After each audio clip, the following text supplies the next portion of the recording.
أنا من أنا من أنا لولاكم. أعوذ بالله من الشيطان الرجيم. بسم الله الرحمن الرحيم. Assalamualaikum warahmatullahi ta'ala wabarakatuh. Alhamdulillahi rabbil alamin.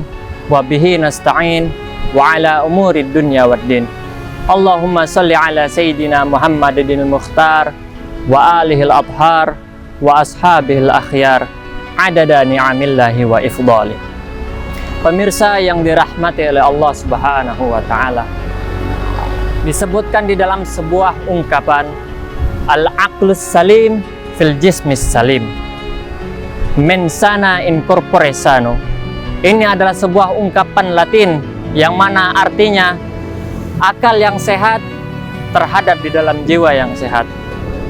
Pemirsa yang dirahmati oleh Allah Subhanahu wa ta'ala, ketika kita menjalani aktivitas harian kita, tentulah kita membutuhkan dua hal, yaitu kesehatan jasmani dan rohani, yang mana tanpa kesehatan ini segala macam aktivitas kita tertunda. Cukuplah sudah tragedi pandemi menjadi hal yang mengakibatkan berapa banyak aktivitas kita tertunda. Betapa banyak orang yang asalnya memiliki pekerjaan akhirnya menjadi pengangguran dan lain sebagainya. Bahkan yang lebih menyedihkan lagi, berapa banyak saudara-saudara kita yang mati kelaparan karena putus dari sumber pekerjaan. Pemirsa yang dirahmati oleh Allah Subhanahu wa ta'ala, hidup yang sehat merupakan sebuah kewajiban bagi setiap manusia. Kenapa saya mengatakan kewajiban? Karena Nabi kita Muhammad SAW sendiri pun langsung mencontohkan bagaimana cara menjadi hidup yang sehat. Nabi Muhammad SAW merupakan sebuah sosok suri tauladan yang bagus, baik dari segi perilaku maupun pola hidup yang sehat. Allah Subhanahu wa ta'ala sendiri berfirman di dalam Al-Quran, A'udzu billahi minasyaitonir rajim. Laqad kana lakum fi Rasulillahi uswatun hasanah. Sungguh telah ada pada diri Rasulullah SAW itu suri tauladan yang baik untuk kamu. Maka dengan melihat bagaimana tata cara pola hidup Nabi Muhammad SAW, sudah sepantasnya kita untuk mencontoh bagaimana cara Nabi Muhammad SAW menjalani hidupnya. Terlebih-lebih lagi dengan mengikuti pola hidup sehat ala Nabi Muhammad SAW, yang mana Nabi kita Muhammad SAW tercatat dalam sejarah Nabi Muhammad SAW tidak pernah sakit kecuali dua kali. Yang pertama, ketika seorang wanita Yahudi menghidangkan seekor kambing, yang mana di kambing tersebut terdapat sebuah racun. Kemudian setelah Nabi Muhammad memakannya, Nabi jatuh sakit. Kemudian yang kedua, tatkala Nabi hendak sakaratul maut pun Nabi Muhammad SAW jatuh sakit. Akan tetapi di sepanjang hidupnya Nabi Muhammad SAW selalu dalam keadaan sehat walafiat. Maka sudah sepantasnya jikalau kita cinta kepada Allah dan kita mengaku umat Nabi Muhammad SAW, maka kita patut untuk meniru suri tauladan Nabi Muhammad SAW. Terlebih-lebih lagi di dalam tata cara Nabi Muhammad SAW mencontohkan kepada kita bagaimana hidup sehat. Di antaranya yang pertama, Nabi Muhammad SAW mengajarkan kita untuk senantiasa setiap harinya kita bangun menjelang subuh. Kenapa bangun menjelang subuh? Karena tatkala mata kita dibuka sebelum terbitnya fajar, energi yang terkumpul di dalam jiwa itu lebih banyak, sehingga badan kita menjadi lebih segar. Terlebih-lebih lagi jikalau kita melakukan berbagai pemanasan, terlebih lagi pemanasan itu bersifat ibadah, di antaranya mengerjakan sholat sunnah dan mengerjakan sholat subuh berjamaah. Oleh karenanya Nabi Muhammad SAW, beliau adalah sosok figur umat yang mana beliau tidak suka banyak berbincang-bincang ketika selesai makan malam, karena beliau lebih mendahulukan untuk bangun pagi.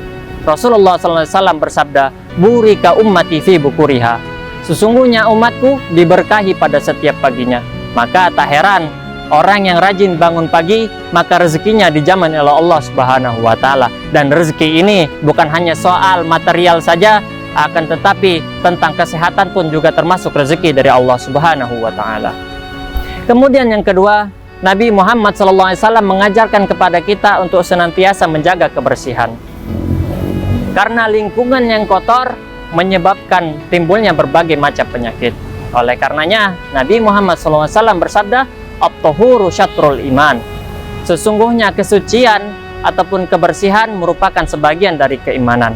Makanya tak heran Nabi Muhammad SAW menganjurkan kepada kita untuk selalu senantiasa menjaga kebersihan, baik dari tempat, badan, maupun pakaian. Kemudian yang ketiga, Nabi Muhammad SAW juga mengajarkan pada kita untuk senantiasa menjaga air wudhu. Kenapa dengan air wudhu? Karena mata, hidung, dan mulut maupun juga lubang telinga merupakan tempat-tempat tumbuhnya bakteri dengan cepat. Kemudian dokter mengatakan bahwasanya kita untuk senantiasa membersihkan tempat-tempat ini supaya kita terhindar dari bakteri dan penyakit. Namun Nabi kita Muhammad SAW 1400 tahun yang silam telah mengajarkan kita bagaimana tata cara berwudu, berikut sunnah-sunnahnya, dan hikmahnya baru kita temui sekarang. Tatkala orang sibuk menjaga kebersihan dengan mencuci tangan dan lain sebagainya, Nabi Muhammad sudah mencontohkan bagaimana cara untuk hidup sehat jauh 1400 tahun yang silam. Sebagai penutup, Allah Subhanahu wa taala pernah mengatakan kepada Nabi Musa alaihissalam, ketika Nabi Musa hendak keluar rumah, Allah Subhanahu wa taala berfirman, "Wahai Musa, berwuduklah kamu ketika hendak keluar rumah. Maka tatkala terjadi sesuatu yang buruk kepadamu," Allah Subhanahu wa taala berfirman, "Fala talumanna illa nafsak." Maka jangan salahkan siapapun kecuali dirimu sendiri. Maka dari sini semoga kita termasuk golongan umat, golongan manusia, golongan insan yang senantiasa mencontoh bagaimana hidup sehat ala Nabi Muhammad SAW. Mungkin hanya ini yang dapat saya sampaikan. Burung irian, burung cendrawasih, cukup sekian dan terima kasih. Wassalamualaikum warahmatullahi wabarakatuh. Man ana, man ana, man ana.